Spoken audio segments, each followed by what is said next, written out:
বর্তমানে বিশ্বের সব সেরা সেরা বোলারদের জন্য এক দুঃস্বপ্নের নাম অভিষেক শর্মা। বাহাতি এই ব্যাটার যখন ক্রিজে আসেন সবার মাঝে ভীতিকর পরিস্থিতি সৃষ্টি হয়। এমনকি র্যাঙ্কিং এর দিক থেকেও তিনি এখন দুনিয়ার ১ নম্বর ব্যাটার। কিন্তু এবার তাকে ছাড়িয়ে শীর্ষে উঠে পড়লেন বাংলাদেশের তরুণ তারকা সাইফ হাসান। অসাধারণ ব্যাটিং পরিদর্শন করে বিশ্বের সব ব্যাটারদের পিছনে ফেলে ১ নম্বরে উঠে এসেছেন এই ডানহাতি ক্রিকেটার। অসাধারণ প্রতিভা নিয়ে সবশেষ কয়েক বছর ধরে দেশের ঘরোয়া লিগে বেশ ভালো নামডাক কামিয়েছেন সাইফ হাসান। যদিও মাঝে ২০২১ সালে একবার আচমকা টি-20 এবং টেস্ট ফরম্যাটে ডাক পেয়েছিলেন জাতীয় দলে, কিন্তু সেখানে আস্থার প্রতিদান দিতে না পেরে আবার বাদ পড়ে যান স্কোয়াড থেকে। এরপর রাডারে থাকলেও পাচ্ছিলেন না কাঙ্ক্ষিত সুযোগ।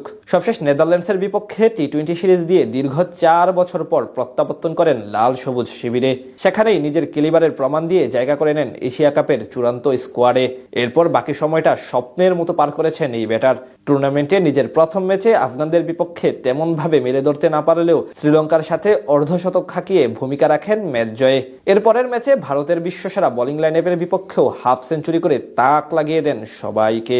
সেই ধারাবাহিকতায় আফগানিস্তানের বিপক্ষে টি-20 সিরিজেও বিধ্বংসী ব্যাটিং দিয়ে আলাদাভাবে নজর কেড়েছেন সবার। আফগানদের বিপক্ষে সিরিজের শেষ ম্যাচে ৩২ বলে ৬৪ রানের ঝোড়ো ইনিংস খেলে হয়েছেন ম্যাচ সেরা। ৬৪ রানের ইনিংস খেলার পথে ৭টি ছক্কা হাঁকিয়েছেন সাইফ। টি-20তে বাংলাদেশের হয়ে এক ম্যাচে সর্বোচ্চ ছক্কার তালিকায় রিশাদ হোসেনের সঙ্গে এখন যৌথভাবে দ্বিতীয় স্থানে আছেন তিনি। এছাড়া প্রত্যাবর্তনের পর এখন পর্যন্ত সব মিলিয়ে ২৪টি ছক্কা হাঁকিয়েছেন সাইফ হাসান। তার কামব্যাকের পর এর চেয়ে বেশি ওভার বাউন্ডারি হাঁকাতে পারেননি বিশ্বের আর কোনো ব্যাটসম্যান। সাইফের কামব্যাকের পর টেস্ট খেলুড়ে দেশগুলোর মধ্যে টি-20 ক্রিকেটে দ্বিতীয় সর্বোচ্চ ১৯টি ছক্কা হাঁকিয়েছেন আলোচিত অভিষেক শর্মা। অর্থাৎ এই সময়ে তার চেয়ে ৫টি বেশি ছক্কা মেরেছেন সাইফ। তালিকার ৩-এ আছেন জিম্বাবুয়ের তারকা ব্যাটার ব্রায়ান বেনেট। তার ওভার বাউন্ডারির সংখ্যা ১৬টি। শ্রীলঙ্কার প্রাথম নিশাঙ্কা এবং পাকিস্তানের ওপেনার সাহিবজাদা ফারহান হাঁকিয়েছেন সমান ১৪টি করে ছক্কা।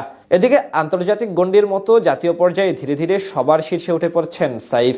মাত্র ১০ ম্যাচ খেলেই চলমান বছর বাংলাদেশি ব্যাটসম্যানদের মধ্যে তৃতীয় সর্বাধিক ৬-এর মালিক বনে গেছেন তিনি, যেখানে ১ নম্বরে আছেন ২১ ম্যাচ খেলা তানজিদ তামিম এবং ২-এ পারভেজ হোসেন ইমন। তাদের ব্যাট থেকে এসেছে যথাক্রমে ৩০ ও ২৮টি করে ওভার বাউন্ডারি।